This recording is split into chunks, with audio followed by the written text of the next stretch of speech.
You've probably heard that line from some movie. The greatest warrior in this world is a mother. And yeah, that sounds true. A mom can fight the whole world for her kids, sacrifice anything for them.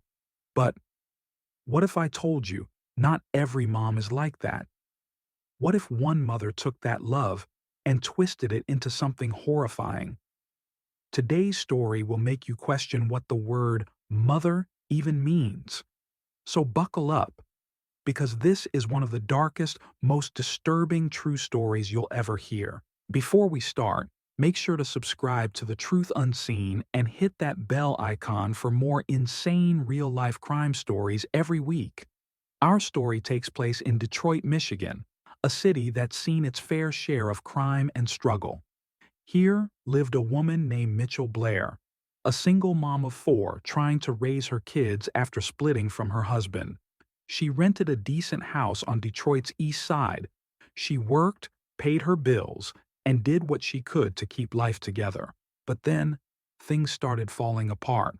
She lost her job, money ran out, and month after month, rent went unpaid.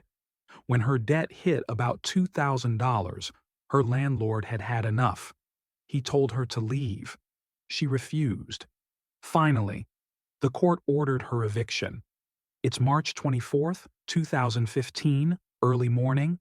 Court officers and workers show up to clear the house. They knock, no answer. So they use a spare key and step inside. The house looks messy, but quiet.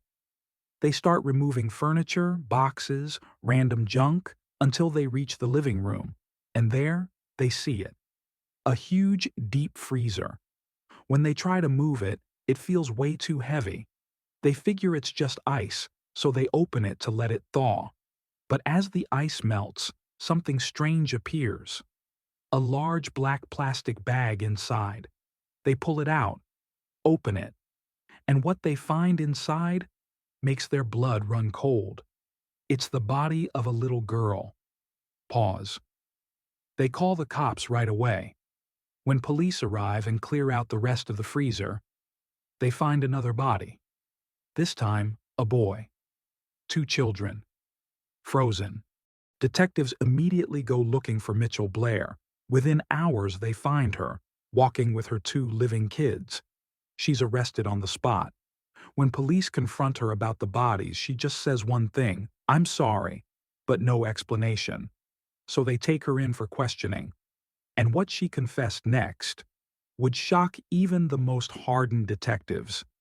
Mitchell admitted she killed her own kids, her son Stephen and her daughter Stoney.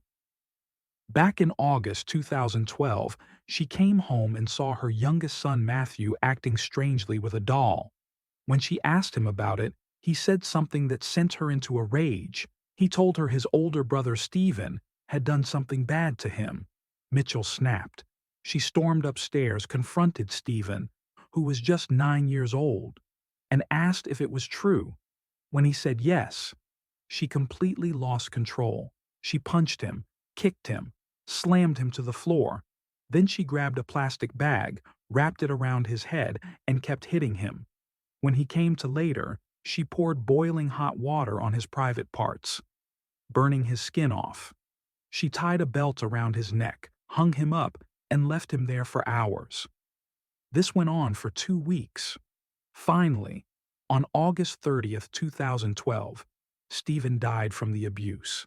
She didn't bury him, didn't tell anyone.